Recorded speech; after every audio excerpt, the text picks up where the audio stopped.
new project. Yeah, what can we say? Right, I had this daft idea in my head. This thing is a gunsmith. Now, I don't know if any of you are familiar with it. It used to have that bit stuck on front on a third wheel. It used to be front ends are there. So it's a 3-wheel cultivator tractor. Now these were built roughly late 40s, early 50s in England. They were part of the getting everybody growing stuff again from after the war and food rationing and stuff like that. So they made some small cultivator tractors for allotments, large gardens, small holdings, that sort of thing. Now, the back end of this is basically it's just sat on that tempo. Let's move it out way. What you've got is a 2-speed and a reverse transmission. So you've got lever here that used to go off under the seat. As you can see there, you've got a reverse, another neutral, a low, another neutral and a high. You've also got independent brakes on either side, belt drive into the gearbox, and that Jap engine there used to be there on them 4 bolts, and you used to sit in front of it, and then you had a tricycle steering, like a push bike set of handlebars at front. So I wanted to build something small, different, to go on wagon as well as another tractor, because I've only got 7.5 ton wagon. So when I put like the John Deere on, or the Fordson standard, Fergie, whatever, I've got room on wagon for something else, but I can't carry the weight of another one of my tractors that I have. So my idea was to make another little tractor that we can take, so we can get 2 on, but I want something different. So henceforth, let's make another one. So gunsmith. Now the gunsmith back axle is used from that's in front. Now that is a B&B Plougmate. Now this on here used to have the big tiller handles that used to walk behind it, so it was a walk behind 2-wheel tractor. As the engine bolted on there, again the same, but this used to be bonneted. It has an actual bonnet front. So if you have a look, have a Google search, whatever, search for a B&B Plougmate, you will find what that is.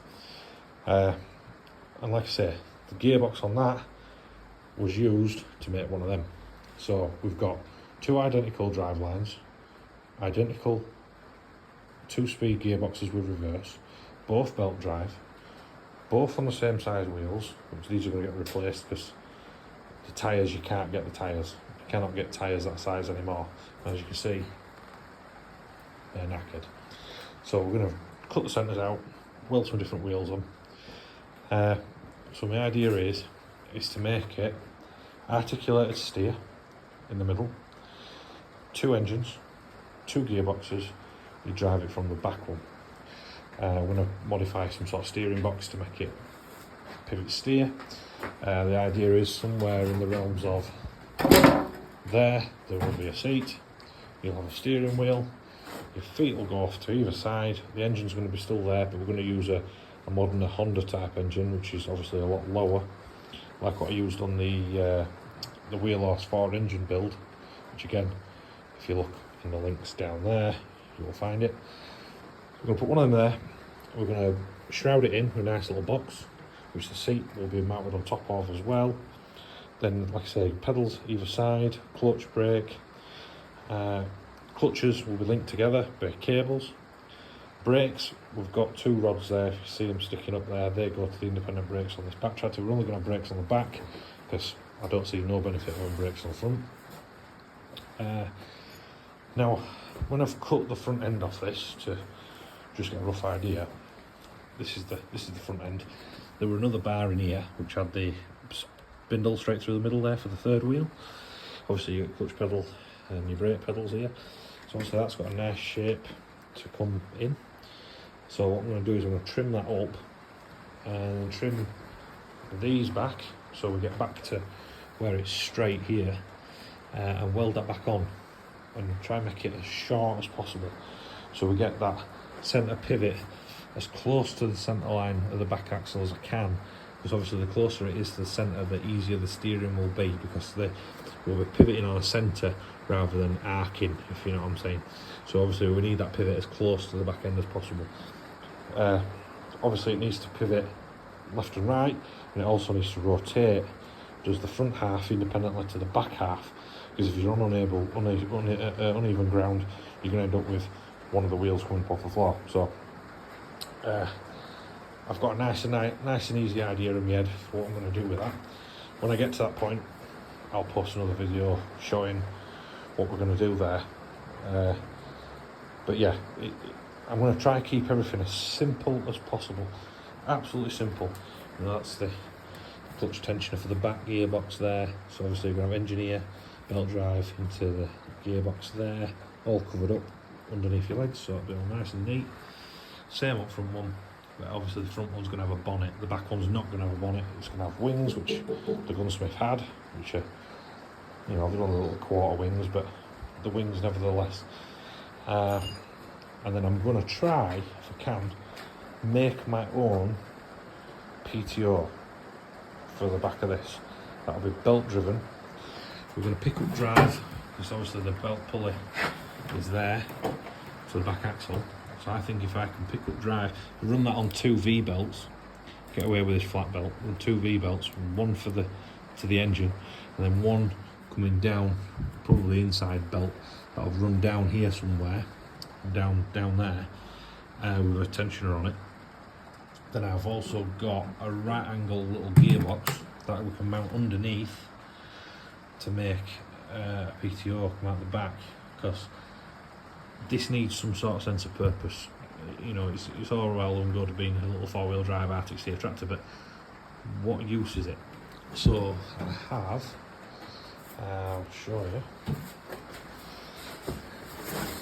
a nice old hand winch, which has driving at the top here.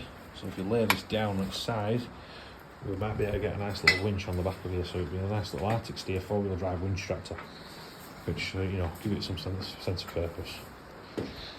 So, I've got the plough as well. I've got a single for a plough for the B&B, so I might make it so that'll fit on the back of here as well. So, keep tuned in. First thing I need to do is have a clear up, because the garage is like a bomb's gone off from finishing the Ford.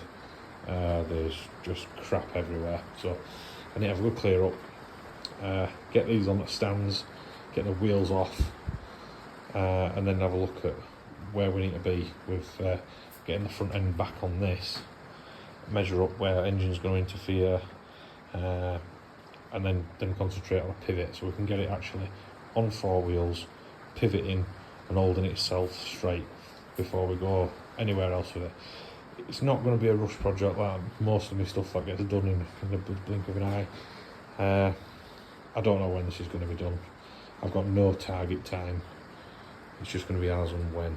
So, like I say, keep tuned, and I'll try remember to actually upload videos as I'm doing this, and we can get it all online for everybody to see. So, if you haven't liked and subscribed, please do. If you don't subscribe and click notification bell, you're not going to get notifications on when stuff like this is going to be happening. So please do, please share it. It does help me out. We'll get to the point where hopefully YouTube will start giving me a little bit of money, and then more of these things can happen. I can do more of these, and that's what I want to do. I want to get to the point where I can get a little bit of money that'll help me do more of these projects and do more of these videos for everybody. So, take it easy everybody, and I'll catch you later on.